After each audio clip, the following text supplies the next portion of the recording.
Hello everyone, welcome to our channel. अभी जो दो बड़े इवेंट्स थे वो दोनों हो चुके हैं। सबसे बड़ा जो इवेंट था वो बजट था, और उसके बाद जो एक इवेंट था जो पॉलिसी था जो कि कल हो चुका है। और इसके बाद में कुछ हद तक हमें एक व्यू आ जाएगा कि किस तरीके से मार्केट के डायरेक्शन रह सकते हैं आने वाले दिनों में। अभी बेसिकली अगर देखा जाए जो पॉलिसी में क्या हुआ था, पॉलिसी में ये था कि इंटरेस्ट रेट्स को कट किया जाएगा।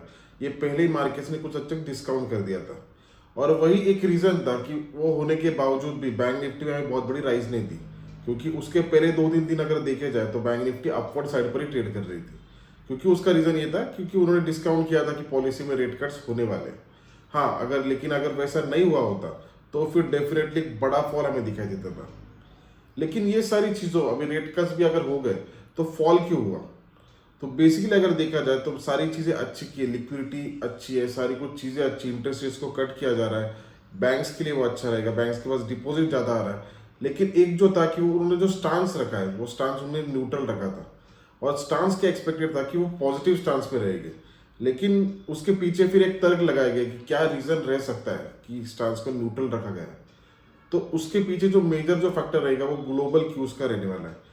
और अभी भी अगर देखा जाए तो वापस एक टैरिफ की न्यूज़ आई है, उसकी वजह से डाउ जोन्स फ्राइडे को काफ़ी फॉल हुआ है, और ये अभी चलता रहेगा क्योंकि चाइना पे कभी टैरिफ लगेगा, फिर वापस चाइना उनके ऊपर लगाएगी, तो अदर जो कंट्रीज है वो भी उसमें इन्वॉल्व होगी, और उसका मैनिपुलेशन मार्केट्स पर काफ़ी दिख सकता है। तो अभी हम ये देखेंगे कि किस सिनेरियो में कौन से लेवल्स हमारे लिए इंपॉर्टेंट रहेंगे, और किस तरीके के मार्केट की डायरेक्शन आने वाले दिनों में हमें दिखाई दे सकती है। अभी बेसिकली फ्राइडे का जो लो था वो एक काफी इंपॉर्टेंट फैक्टर प्ले करेगा, जो कि 23,450 था। और वहां भी अगर देखा जाए तो काफी निफ्टी डाउनवर्ड साइड पर थी, लेकिन फिर भी एंडिंग में अगर देखा जाए तो रिकवरी भी उतनी लिमिट तक हुई थी, क्योंकि 23,450 पर वो जाने के बाद वहां से हमें निफ्टी में रिकवरी भी दिखाई दी। तो अभी मुझे लगता है कि निफ्टी के लिए 23,450 ये एक इंपॉर्टेंट रोल प्ले करेगा। अगर 23,450 अगर ब्रेक होता है तो फिर 350 एक सपोर्ट का काम करेगा, और 350 अगर ब्रेक होता है तो मुझे ऐसा लगता है कि आने वाले दिनों में अगर 350 ब्रेक होगा तो फिर 23,000 तक वापस निफ्टी जा सकती है।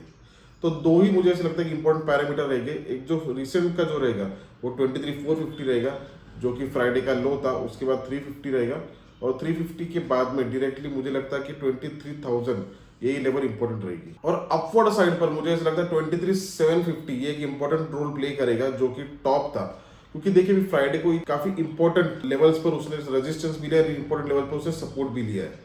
अभी यही लेवल हमें बताएगा कि किस तरीके के आने वाले टाइम में मार्केट की मूवमेंट रह सकती है।